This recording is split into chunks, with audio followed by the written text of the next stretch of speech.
Good morning, everyone, and welcome to the 10th annual, but first ever virtual HSBC Women's Entrepreneurial Leadership Forum. Thank you so much for joining us today. My name is Nicole Almond. I'm the president of Enactus Canada, and we could not be more proud to provide a platform for the many outstanding entrepreneurial women leaders in our network to connect, share, and learn from each other. So please join me in a huge thank you to our presenting partner, HSBC Bank Canada, for making today's forum possible. We're going to begin our forum today with a panel of pretty amazing leaders who are going to share their personal leadership stories and insights. And then we'll move to a question and answer period where those of you joining us from across the country will have an opportunity to join in on the discussion and ask your questions. When we get to this audience Q&A period, you'll be able to ask your questions through the Q&A button that's located at the bottom of your Zoom screen. And throughout the forum, we invite all of our participants, student, alumni, academic, and business leaders, to engage in conversation through the chat function, which is also located at the bottom of your screen. So I want to once again thank HSBC Bank Canada for this opportunity and welcome Kim Hallwood, Head of Corporate Sustainability, HSBC Bank Canada, to kick off today's forum. Kim? Yes, thank you, Nicole, and good morning to everyone in the West. Good afternoon to everyone in the East. So my name is Kim Hallwood. I'm the Head of Corporate Sustainability for HSBC Bank Canada. I am truly honored to be here today on behalf of HSBC and our senior leadership team. I have had the pleasure in the past to attend the forum in person, as well as the nationals and the regionals. And as much as I'm going to miss the passion that I feel when I see all of you and the dancing that I see, I'm so happy that we're able to continue what's really become a tradition for us at HSBC, and to connect in a new way and hear from inspiring female leaders at a time where, let's face it, I think we all need to be inspired and feel connected. Our involvement with Enactus goes back to 2011, when HSBC was invited to partner for a number of different women's leadership programs, including today's forum. And for us at the time, it was really a no-brainer. For many years, HSBC has embedded diversity and inclusion into our culture, and our long history, our 150-year plus history, as well as our global presence, really gives us a unique platform to understand and appreciate diversity in all of its forms. As a member of one of HSBC's executive committees, which is gender balanced, I should say, I'm really proud of the work that HSBC has done to advance women in leadership. And later today, we will be recognizing 6 outstanding leaders from across the country with the HSBC Women's Entrepreneurial Leadership Awards. Before we get into the forum today, I would like to take this opportunity really to thank all of the outstanding entrepreneurial leaders who were nominated for this award, for your vision, for your leadership, and your efforts to empower aspiring and existing entrepreneurs. I understand many of you are joining us online today, and your dedication to bringing out the best in yourselves as well as your communities is truly commendable, and we're proud and honored to be part of your journey to be the entrepreneurial leaders of tomorrow. So with that, on to the topic of today's forum. The topic of today's forum is inclusive leadership. And as the world's leading international bank, we believe diversity brings benefits for our customers, our business, and our people. We want a connected workforce that reflects the communities where we live, operate, and helps us to meet the needs of customers from all walks of life. Different ideas, different perspectives help us to innovate, manage risk, and grow our business in a sustainable way. Being inclusive is also an expression of our values to be open, dependable, and connected. And we work hard here to foster an environment where people feel valued, where they feel respected, where they are encouraged to speak up and supported to fulfill their potential. So I mentioned that our executive committee is gender balanced. Well, so is our board of directors, and it has been since 2013. We are evidence that diversity and inclusion is both possible and important. But we all know it's not enough to have a gender balanced board and leadership team. To thrive in today's world, we need all of our people to bring their diverse perspectives, experiences, and talents to work. And this does not just mean women, but also visible minorities, the LGBTQ+ community, those with disabilities, and Indigenous people. So I hope we've shown today how passionate HSBC is about inclusion. We have many of our colleagues joining us today, and I want to thank them as well. We are truly thrilled to be here to open up the discussion. And with that, it is now my great pleasure to hand it over to Megan Mackay, who is named the HSBC Women Entrepreneurial Leader of the Year in 2019. And Megan is going to lead us through today's forum.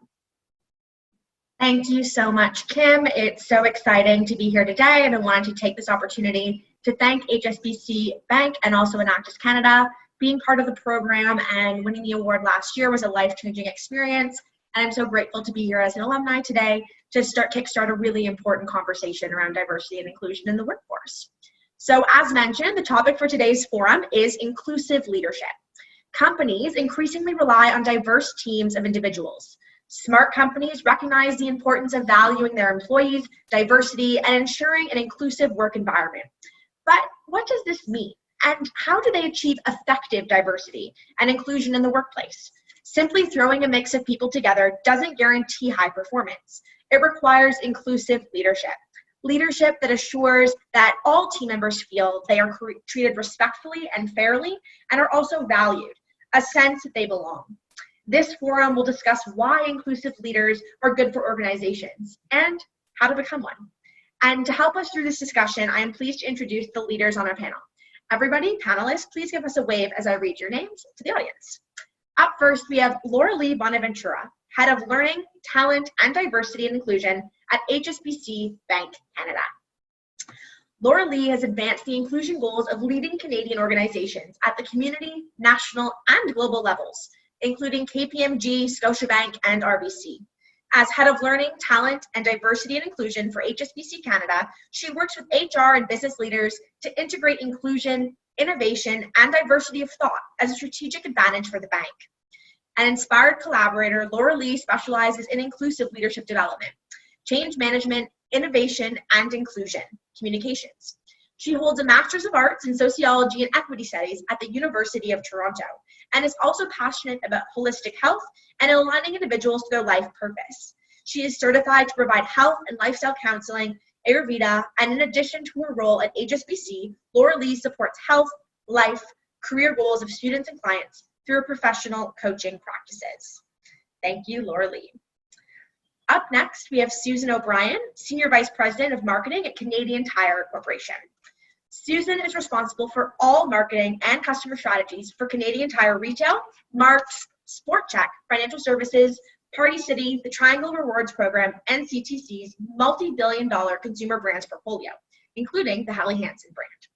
Susan is an expert in all things branding, positioning, and customer engagement, and has played an integral role in the reinvention of the Canadian Tire brand through award-winning programs like We All Play for Canada and Tested for Life in Canada. Susan spearheaded the launch of Triangle Rewards, Canada's fastest growing loyalty program, and one of the most strategically important initiatives in the history of Canadian Tire, linking the entire family of companies under one loyalty and credit card program. Susan holds an MBA in General Management from the Richard Ivey School of Business at the University of Western Ontario, and a Bachelor of Commerce and Marketing from Dalhousie University. In 2002, she was nominated for the Marketing Magazine's Top 30 Under 30 Award, was named one of Toronto's brand stars by Adweek in 2018, and recently was awarded as one of Canada's Marketers of the Year by Strategy Magazine. Welcome, Susan. Then we have Laura Mavely, Chief Human Resources Officer at the Cooperators.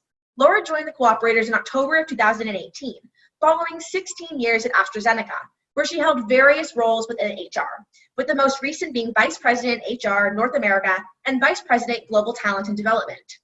Laura's experience includes responsibility for all facets of people practices, including significant mergers and acquisitions, business restructuring, and organizational alignment, development and execution of change management strategies, talent acquisition, compensation, pension, benefits, disability management, employee wellness, and performance management. Laura holds a Bachelor of Arts degree in Psychology and English, a Master's of Science in Education, and a teacher certificate. She has also completed the Advanced Program in Human Resources Management and obtained the Chartered Director designation from McMaster University. Laura is also a member of the Conference Board's HR Executive Leaders Council and a board member for the Human Resources Professional Society. Thank you, Laura, for joining us today. And finally, we have Nuha. Nuha Siddiqui, Chief Executive Officer and co-founder of EcoPackers Incorporated. Nuha is the CEO and co-founder of Canadian-based green tech startup EcoPackers Incorporated. EcoPackers transforms agricultural byproducts into cost-effective alternatives to traditional plastic inputs. Nuha founded the company during her time as president of her Enactus team at the University of Toronto, where she specialized in business and environmental economics. During her time at Enactus, she was also recognized as the HSBC 2017 National Woman Leader of Tomorrow. After graduation, Nuha pursued EcoPackers full-time and scaled up her team and venture within Toronto-based accelerators, raised over $4.3 million in venture financing, and launched global manufacturing pilots in Asia to help tackle this world issue. Welcome, and thank you all so much for being here today. I know our audience is keen to hear your views on the topic, so let's dive right in. Lorel and Laura, let's start with an easy one for you two to address. What does inclusive leadership mean to you? Lorelei, over to you. Thank you so much, Megan. Oh my gosh, I'm so excited to be here, and thank you so much for this invitation. So if we say that diversity is about everything that makes us different, that wonderful combination of different characteristics, experiences, background, et cetera, that make us really unique and diverse as individuals, inclusion then is about making this mix work well together. And I think this is really where inclusive leadership comes in, because as it was alluded to earlier, inclusion doesn't happen on its own. Inclusive leadership is really about being intentional in everything we say and do to create this environment where differences are valued and appreciated. It's also about taking real conscious steps to break down barriers when we see them, to ensure that everyone's treated fairly, respectfully, and that everyone has that opportunity to succeed and thrive. Personally, I think we all have this real human need to feel seen. And the inclusive leader really gets that in a really fundamental way. They recognize the value in what makes everyone different and unique, and they go above and beyond to bring that out so that they bring out the best in each person. So they leverage that diversity. It'll really require being focused on really getting to know and understand someone deeply, where they're coming from, their experiences. And I have to say too, with inclusive leadership, we have to be really consciously open to difference and contrasting views, including feedback about ourselves, putting us in that places of discomfort when it comes to shining light on our own hidden biases and blind spots. But when we do, we provide a really safe space for everyone to express themselves fully and authentically and create that environment where we can all thrive. So, I really think it's that intentional act of conscious empathy that lies at the heart of inclusive leadership, because when people feel heard, they feel seen. When they feel valued, they feel seen. When they feel respected, they feel seen. And when their views, experiences, and perspectives are taken into account, people feel seen, and as a result, they feel that sense of belonging. Thank you so much, Lorel. Laura, what does inclusive leadership mean to you? Thank you, Megan, and very excited to be here, especially on this particular topic. So for me, inclusive leadership is about creating an environment that supports diverse thought and perspectives. And it's about creating space, supporting challenge within the team, but most of all of yourself. So we all love it when people agree with us, but I think part of inclusive leadership, being an inclusive leader, is encouraging different ideas, different views, especially those that challenge your own views. It's also about seeing and treating individuals as individuals and respecting their unique needs and perspectives. And really with the focus being, how do you leverage those to make things better for the team, and creating a team where everyone feels they have that their unique contribution is valued, and that the sum of it creates something really special. So that's it for me. Thank you so much, ladies. Now, as ever before, it's so important to recognize the value of inclusive leadership and what that means in an ever-changing workforce. So now, before we move on to the next question, let's pause for a second and hear from our audience. So we're going to put up a quick poll on the screens. For the women in the audience, click on the answer that applies to you and hit submit, and we'll see where everybody lands. So the question we have is, do you think you've ever been treated differently than a male colleague? Yes or no? We'll give about 15 seconds for everyone to respond. The question is, do you think you've ever been treated differently than male colleagues? Yes or no?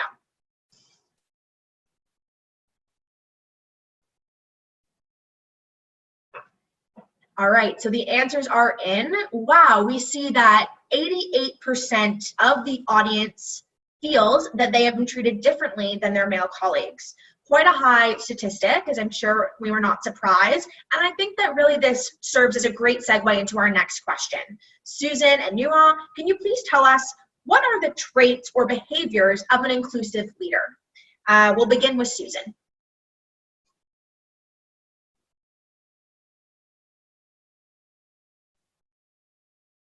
And mic on, Susan.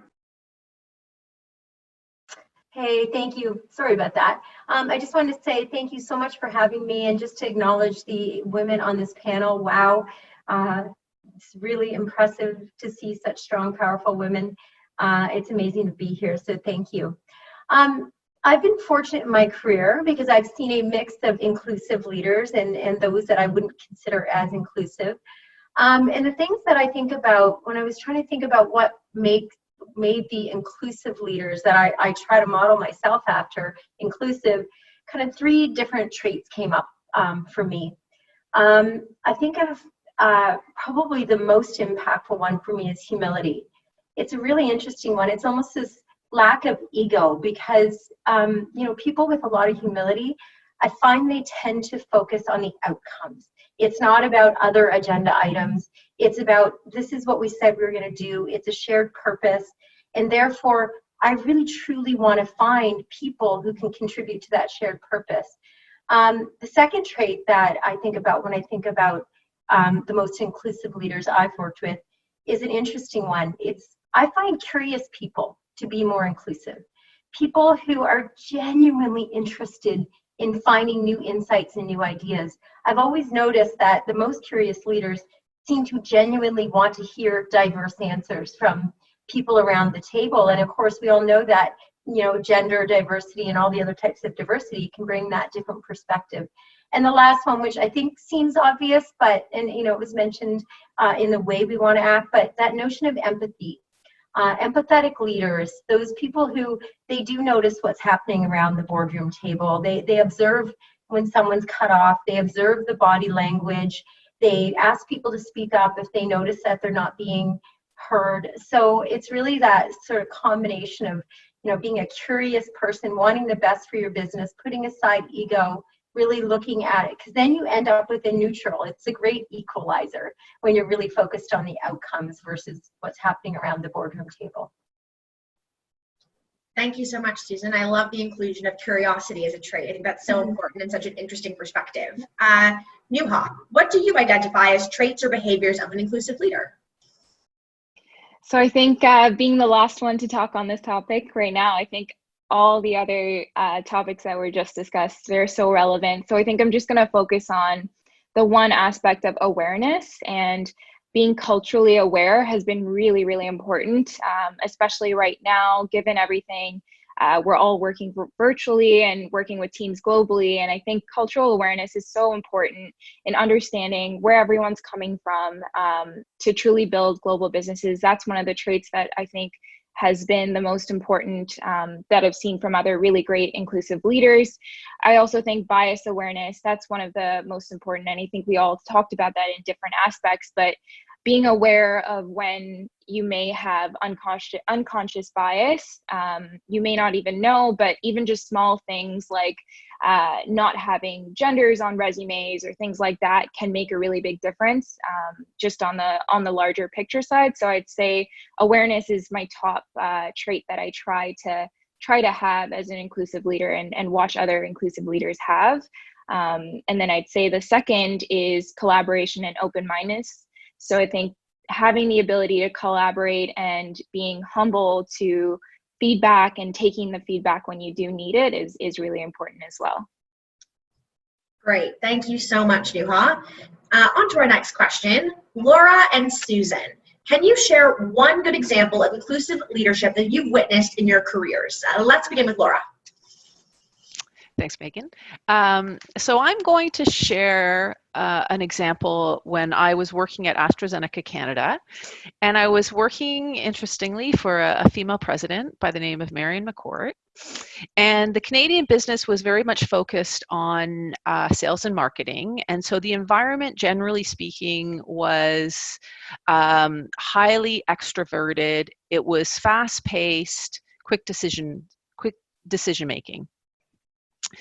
And the Marion, the president, was really incredible at creating an inclusive environment. And one of the things she did was, it was how she facilitated her meetings, her leadership team meetings. And she was incredibly disciplined and used a lot of various practices. But anytime we had a large, important decision to make, she always allowed time to reflect. And so she said, okay, we'll pause. We're going to come back to this at the start of the next meeting and share our reflections and then finalize our decision. And so this story for me is important because diversity and inclusion it's also about thinking styles. And so for me personally, I'm a highly reflective thinker. I kind of need time to sort of sit and chew and let things soak in. And this small tactic that she employed made a huge difference to me because it brought the best out of me.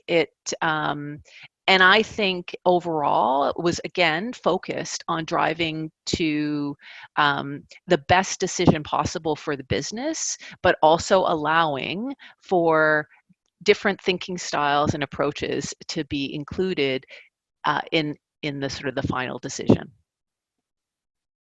So that's my example. Thank you so much, Laura. Susan, can you please share a positive example of inclusive leadership that you've witnessed in your career?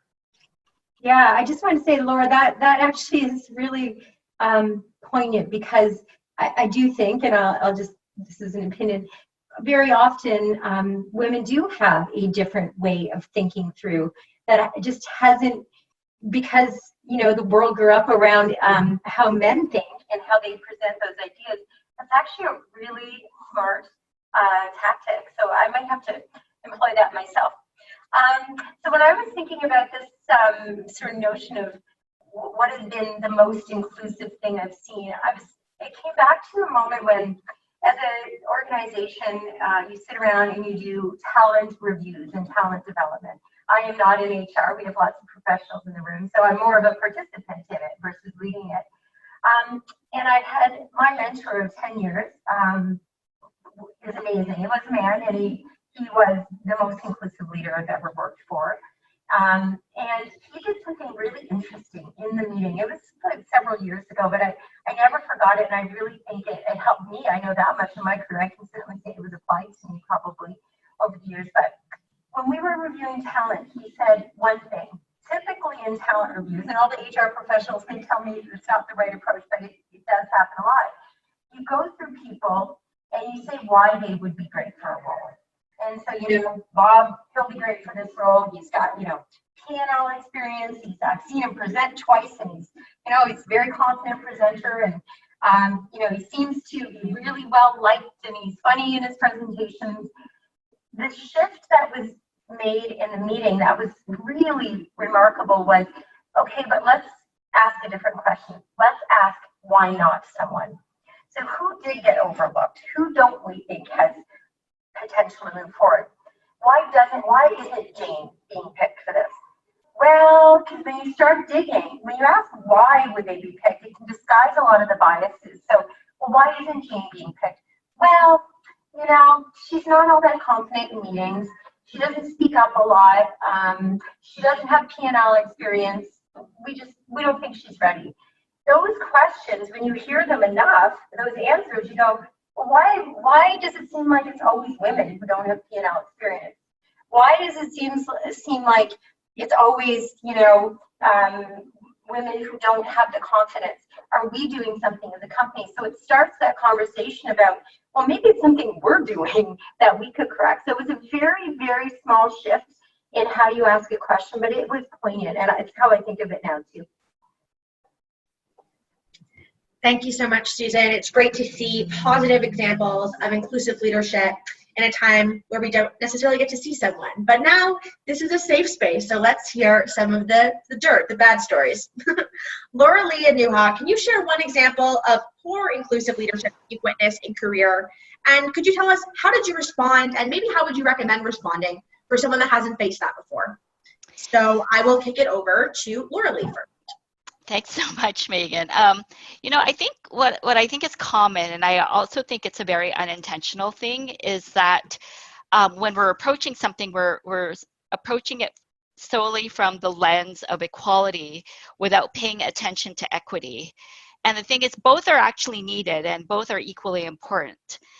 You need equity is actually a prerequisite before you can achieve equality. So equality means treating everyone the same. You know, it's kind of like that one-size-fits-all approach when you're putting together a program.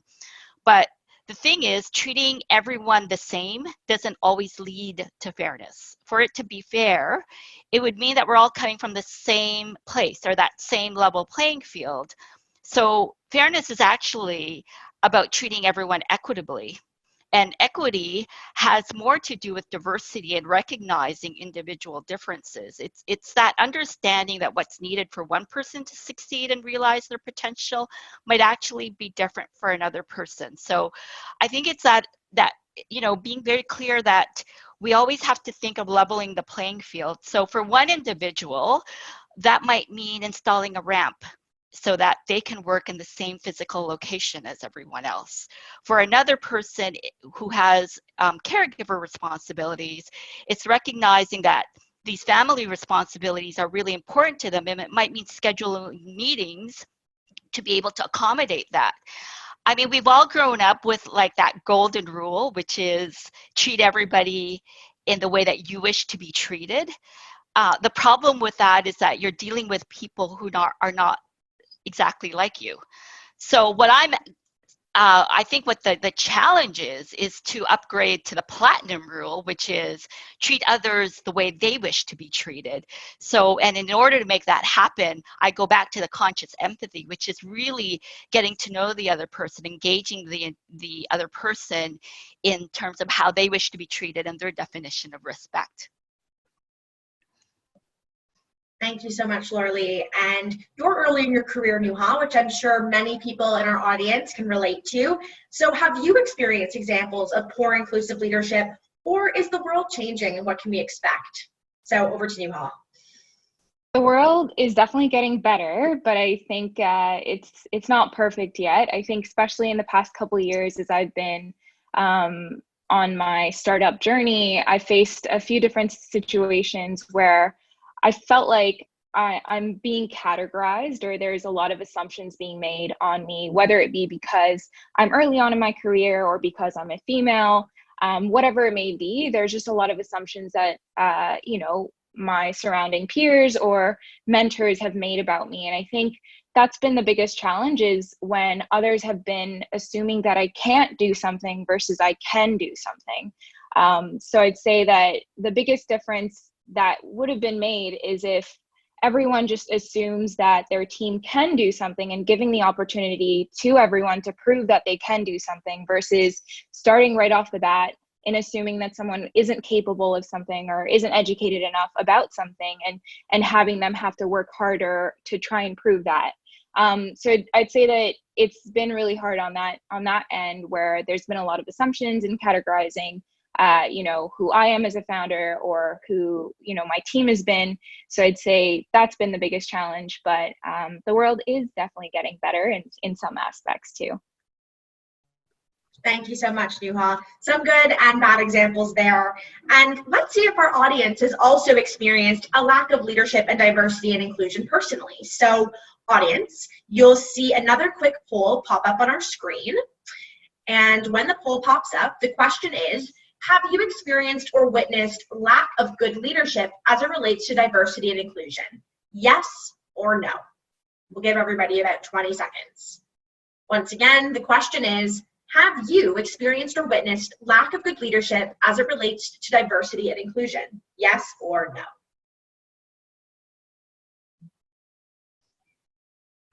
Great. And the answers are in. Yes, 82% of people have experienced poor leadership in this important area. Unfortunate to see, but I think that we can assume there's still work to be done and that we are at the beginning of this and that there's lots of opportunities to make an impact as we shift that number down. So before we open up the forum to questions from the audience, which we're super excited for, one final question for all of our panelists. And this is going to be a rapid fire round, so ladies, get ready. The first question is, what is one tip you would give our entrepreneurs and future leaders in the audience about building and ensuring inclusivity in their business or company? Let's begin with Susan. I would say, it goes back to become obsessed with the outcome.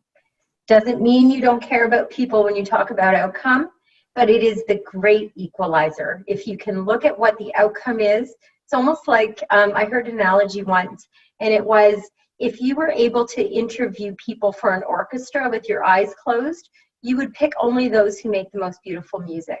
You wouldn't be considering the way they look or the way they show up or appear. You would only be choosing the outcome of the work. And so that's my view. Really make it clear what your objectives are and let the people who actually contribute something be seen. Awesome. Lorel, you're next. What's your tip for our future leaders about building and ensuring inclusivity in their business or company? I would say it's investing in that journey of self-awareness because that's where it all starts. It starts with us. And I think it was kind of referred to already in that when you start to uncover your own unconscious biases, you'll have a really good understanding in terms of how your preferences that you may not have been aware of and some of the biases that you may have had start to actually impact any decisions that you make, especially the ones that impact people. So I would really focus on that because, you know, inclusion is negotiated pretty much in the everyday. It's in our daily experiences and how we interact with others. And without that self-awareness, we can't bring that inclusive lens in terms of being intentional in everything we say and do. Thank you so much, Lorel. Nuha, please share your advice for your experience as an entrepreneurial leader. I think starting right from the beginning and keeping it as naturally a part of your business is super important. Like Susan mentioned, when you focus on the fact that you just want to build an amazing product or an amazing service, inclusive teams become the answer to that. So if you think of it that way and you're just building an amazing team for that specific reason, it'll naturally become inclusive, and the sooner you start on that, the easier it gets to be a part of your team culture and your business culture. Thank you so much, Nuha. And now we have Laura. We've heard some really good advice in this panel so far. What's your tip for building and ensuring inclusivity in business? So I would say role model what you want to create. Embrace team members who challenge, share different views and have different perspectives, and be disciplined. Create space and employ different approaches yourself. So, and think about the processes that you have as a business, such as good meeting practices, hiring decisions, you know, diverse interview panels, diverse candidate slates, and promotions. So everyone is looking at sort of how decisions are made and what decisions are made, and so be thoughtful around how you go about those and the decisions that are made. So and I guess one more, which is we all want to move fast, and what often we shortcut. And so we make assumptions about people, and so take the time and don't always shortcut using assumptions. Thank you so much, Laura. And now, thank you for all sharing your thoughts with us. I'm sure the members of our Zoom audience are eager to start asking us some questions themselves, so let's open it up to the group.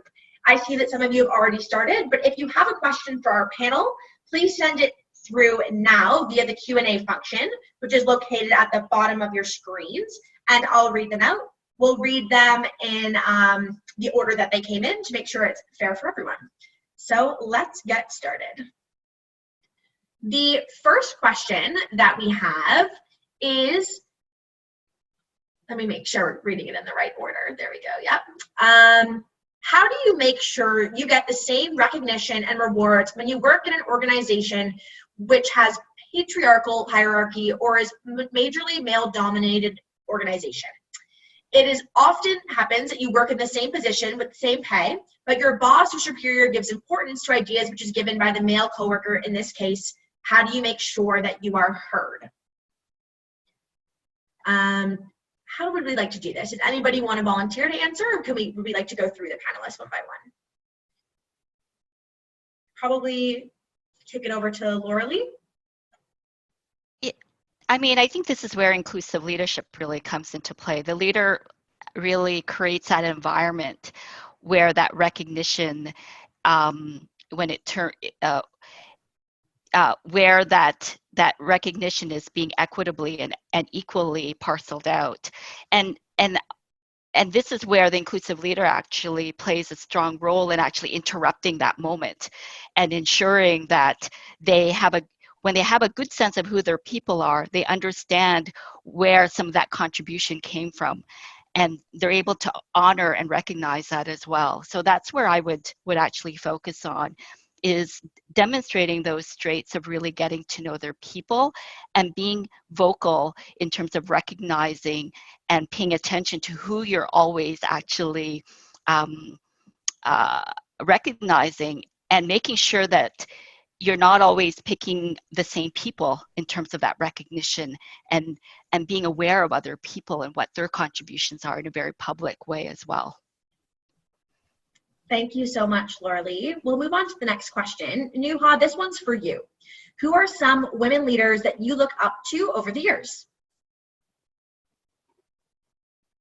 So I'd say in terms of women leadership, we're obviously seeing a lot of really great, on the government aspect, I've seen a lot of really great leadership, especially during COVID, with women leaders taking a really great step towards bringing communities together. But on the business side, I actually would say that I don't actually have any women leaders specifically in a startup or entrepreneurial setting. A lot of the leaders that I look up to have been men who have actually provided really great inclusive environments for women and men in their settings. So I'd say that it doesn't necessarily have to be a woman who inspires you to be an inclusive leader. I think men have also done a really great job in the past of being inclusive because they have the ability to influence others in that level, in that senior level, to take on that role. So I can't give you a specific example, but I'd say that in this specific question, I've actually had some men mentors who have been really great at showcasing inclusive leadership. Thank you so much, Nuha. The next question, we'll have Susan answer this one. What would be the one thing that you would do in order to change the mindset of the team members and treat each other equally to grow together rather than bring one down and then grow? And which activity would you do to make sure the mindset of both female and male workers are the same and they both treat each other fairly? Oh, that's a easy one. I think that overall, in my position, what I can do is model the behavior that I want. I think Laura said it, and it is absolutely true. It's a great responsibility to be a woman in a senior leadership position, and I don't take it lightly, and I don't think I even recognized as I was moving up through the company or organization that this was going to be important to me, because you don't know when you get to a certain level how you're going to feel. But I feel very strongly that if I can model the behavior I want from my team, and I do have lots of men and lots of women who work for me, And honestly, I bring to the table every day the traits I talked about. I try to be outcome focused. I try to put my ego aside. And I find the team represents that. They do the same with their own team. So for me, it's really about modeling the behavior I want the team to take down and through the organization. Thank you so much, Susan. And our next question is from Rose. This question is for Laura. It's nice to listen to people's needs and wants, but what if someone doesn't know what their needs are or how to articulate them? How do you draw people out of their insecurities or hesitations? Yeah, it's a great question. I think part of it is taking the time to get to know your team members individually. And really, you know, it was said earlier, sort of seeing them and getting to know them. You know, what I find is a lot of times, you know, sort of male team members on my team have, you know, I can't assume that it's just the women on the team that have parental responsibilities or, you know, care about work-life balance, etc.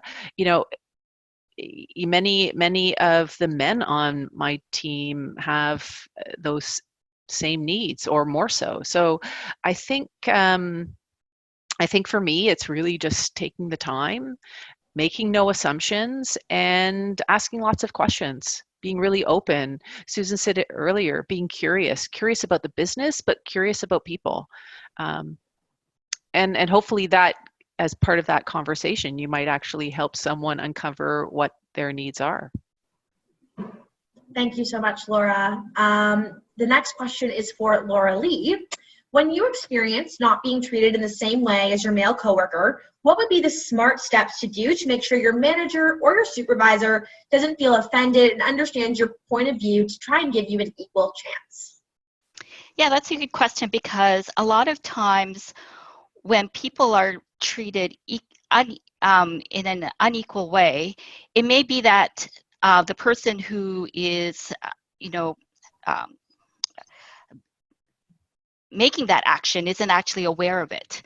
So it's really about speaking up and ensuring that there is a safe space for that person to be able to basically convey, you know, this is actually the impact of what this is happening to me in terms of this decision.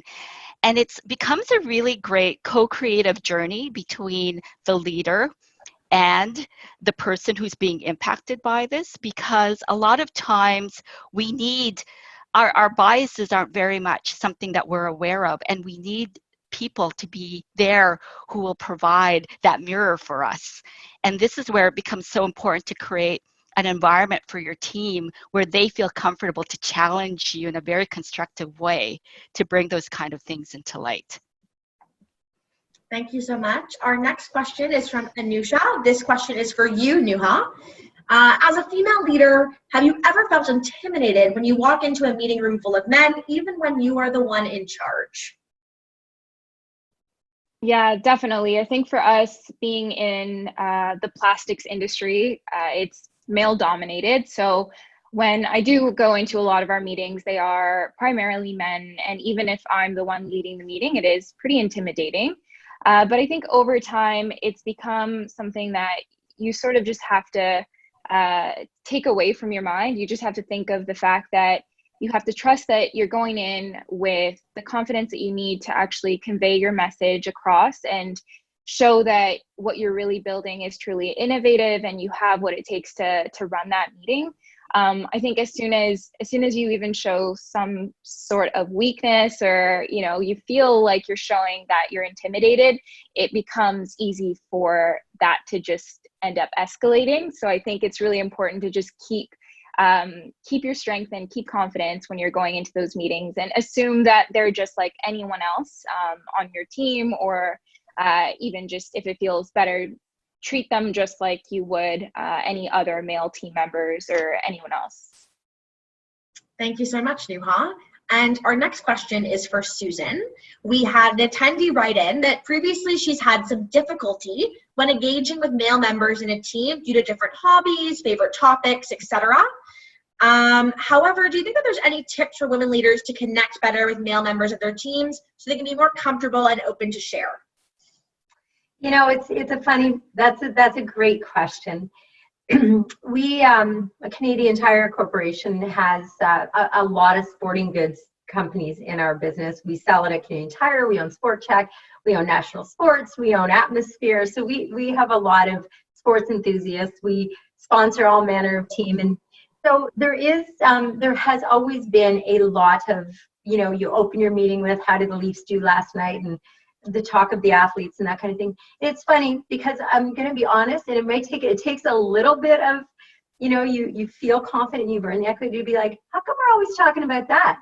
Can we talk about something else? How about, like, I like your outfit, and that's okay to say, and those types of things. So we actually we've turned it into a bit of a joke, and only because, you know, at some point you realize it is 7 men in here and it is 2 women, so we're kind of being left out. But it takes a courageous leader to make a joke about it, and it really did. They don't mean to do it. That's just what they're interested in. And there was a point where I'm like, maybe I should learn a lot more, pay attention to my husband a bit more when he's talking about sports. It's not me, and I'm not that interested. So now we've made it a joke. And even sports analogies. Yesterday I laughed. I started talking about running something down the field and whatever, and then I stopped. I'm like, why am I using this analogy? And every man in the room laughed, because I don't even know what I'm talking about. So I think trying to bring it forward in a way that feels like I understand you're not doing it on purpose. I just want you to know it does exclude me a little bit. Thanks so much, Susan. I have to comment, I couldn't relate more. I'm the only woman on an all-male sales team for the Leafs and the Raptors, and we only talk about sports. So I've had to learn very quickly what everything means. Our next question is for Laura, and it's super appropriate given that you are a senior leader yourself. How do you convey the business benefits of being inclusive to senior leaders, in particular C-suite executives? Great question. Yeah, I convey it as it is going to drive better business outcomes and better decisions. So, you know how I talk about it, because I'm actually driving a whole diversity and inclusion initiative right now at the cooperators, is we're not doing this because it's the right thing to do and the nice thing to do. It's both of that, but it actually it's important for our business in terms of to make sure that we're making the best decision possible, and having innovation. So diverse thought is, in my view, fundamental for innovation. And if you've got groupthink, it will, it's the antithesis of an innovative culture. So that's how I sell it. Thank you so much, Laura. Great advice for anybody working up the ladder as new employees at their respective corporations. So we're about the time where we're heading up for our last question. So we'll have each of you answer this, and I'll cue you for who to start. We'll kick it off with Lorelie, sorry. But as a female leader, what has been the most significant barrier in your career, and how have you overcome it? I think the most significant barrier in my career has been the barriers that I've placed on myself in terms of maybe internalizing that I can't aspire for specific roles, or go for a specific project because I don't have all of the skill sets and whatnot that they're looking for. I would say don't limit yourself. And it becomes harder for a woman of color, because in my role, we don't always see Filipinas in these roles. And it becomes harder to actually aspire for some of these roles. And I think the moment that I parked all of that, and I just kind of was very kind to myself, and I just started to enjoy and be curious, as someone mentioned, and just throw all of my anxieties and insecurities out the door, and just went for things that inspired me and brought so much passion to my life. That's when the doors started to open, and not really caring about what people thought in terms of in terms of how I presented myself in terms of going for a specific role either. If it was something that I really wanted to go for, I didn't try to, I just parked all those limitations, and a lot of them were self-imposed. Thank you so much, Lorelei. And now over to Nuhat. To repeat the question, what's been a significant barrier you faced in your career as a female leader, and how have you overcome it? I think that's, I think the self barriers are really, really important, I think, to touch on as well. But I'd say having the need to try and impress and please everybody. I think as women, sometimes you feel like you have to overcompensate for a lot of other things, and you try to please and impress a lot of everyone pretty much that's in your network. And I think once I realized that you're not going to impress or please everybody, and it's important to focus on those who truly do matter and who can help you grow as an individual, that's probably the most important. So I'd say focusing on those who really can help you grow, and not focusing on those who are really trying to bring you down, and keeping that in mind as you grow. That's probably the biggest barrier that I've had to overcome. Thank you so much, Nuha. Growth is now more important than ever. And over to Susan, a significant challenge and how you've overcome it. I was reflecting while you were speaking that, yeah, there are barriers that we self-impose, and I would fully agree with both of you on that. So I mean, I'm going to choose one, though, that isn't self-imposed. It is legitimately a challenge. I was impressed by the notion of a board and an executive team that is balanced in terms of gender. It's really interesting because legitimately it is very difficult to overcome perceptions about what females can do. And so from the top down perspective, I mean, it still exists in the world today. There is no doubt about it. I don't know that you have to work twice as hard to be noticed, but there's certainly still bias that exists. And overcoming it is you have to have a lot of willpower and determination to do it, because it can be difficult sometimes. So I'll be honest about that. We have not fixed the situation in the corporate world necessarily from a top-down perspective. Not yet, but I have faith that if anyone can do it, it's this fabulous group of ladies Absolutely. That we have on our call. And last but certainly not least, Laura, a significant challenge and how you've overcome it. Yeah, I would agree with Susan. I think that biases still exist in the workplace, to be sure. And I think quite often when you experience those, you can internalize them. So for me, in terms of it is a bit self-imposed, but some of it is an outcome of some of the biases. So I would say for me, the most significant challenge is not personalizing or internalizing some of those biases. So I'll give you an example. In meetings, quite often I find, and I observe this with other women as well, you make a comment and then a male counterpart says the same comment, and they hear that male counterpart and you go, okay, wait, hello, I just said that. And I would say early in my career, I really internalized that in terms of there's something wrong with me. And a coach once said to me, if you made a chocolate cake and you offered someone a piece of that chocolate cake and they said, no, thank you, you would not assume that the chocolate cake is not worthy. You might just assume they're on a diet or they don't like chocolate cake or whatever.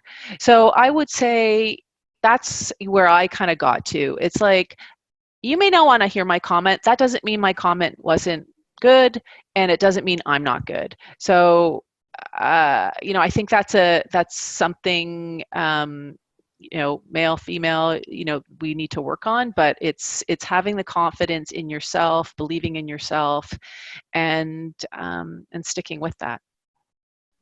Thank you so much, Laura. Definitely couldn't agree more. All chocolate cakes are worthy. Yeah, I totally agree that too. Well, that comes to the end of our Q&A. Thank you so much, ladies. And now I'm super pleased to invite our HSBC panelist, Lorel Buenaventura to provide some closing remarks for everybody. Over to you. Thank you so much, Megan. I can't think of a better way to have spent this Friday morning. It's been an incredible honor to take part in this really important conversation with my co-panelists and all of you. As Kim mentioned at the beginning of this forum, diversity and inclusion is really very much in our DNA at HSBC. We weave this in our policies, our processes, and our practices to really ensure that people throughout the organization recognize how important it is to treat each other with dignity, equity, and respect. I have to say that we take really great pride in being recognized by the federal government with an Employment Equity Award for 4 years in a row now. We also do our best to embed inclusion in everything we say and do, from recruitment to the different ways we engage our employees and our clients. We're also incredibly proud of the fact that we have 9 employee resource groups, or what we call our ERGs. And these ERGs support employees who share similar diversity dimensions, or they might share common interests. And I have to say, we salute them because our ERGs bring our employees together and they create community at HSBC, and we really wouldn't be the same without them. We also provide resources, training, and courses to educate and support all of our employees to continue their development in terms of their understanding of diversity and inclusion. All this to say that at HSBC, we do our best to bring committed leadership, focus attention to diversity and inclusion, because we really do believe in building a culture where everyone can thrive. So thank you so much to Enactus Canada. We're really grateful to you for convening this forum on inclusive leadership. This is a topic that's obviously close to the heart of everyone here. I very much appreciate the wisdom and insight shared by my fellow panelists, and so many great questions. I mean, just a few great nuggets here. We talked about humility, we talked about curiosity, about empathy, about awareness, self-awareness. We talked about the importance of role modeling, and in terms of assuming that instead of assuming that people can't do something, but assuming that they can. And at the end of the day, we are all inclusive leaders. This is a gift that's within all of us that we can share with everyone. So I also want to thank all of you for being here today, for engaging in this conversation, and for your commitment to being inclusive leaders. And I'd now like to invite Nicole Almond, Enactus Canada President, to join us again to close this forum. Thank you so much. Thanks so much, Lorel, and a huge thank you to our other panelists, Laura and Susan, and to Nuha and Megan, past recipients of the HSBC Women Entrepreneurial Leader of the Year Award. You make us very proud here at Enactus Canada, so thank you for joining us today. And thank you to all of the participants that joined us online today instead of our usual format. I know this is the first one I've ever actually been able to participate in, because I'm always at the executive forum that's going on at the same time.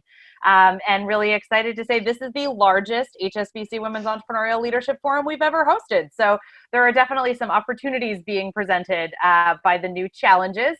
So thank you for joining us. Thank you for being here.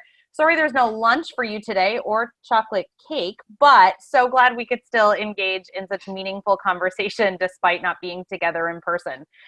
So that wraps up our forum. Next up on the list is at 1 p.m. We will be streaming our awards ceremony where we'll be announcing the 2020 HSBC Women's Entrepreneurial Leadership Award recipients. So next year's or this year's winners. So join us then. And thanks so much for being with us today. Bye, guys.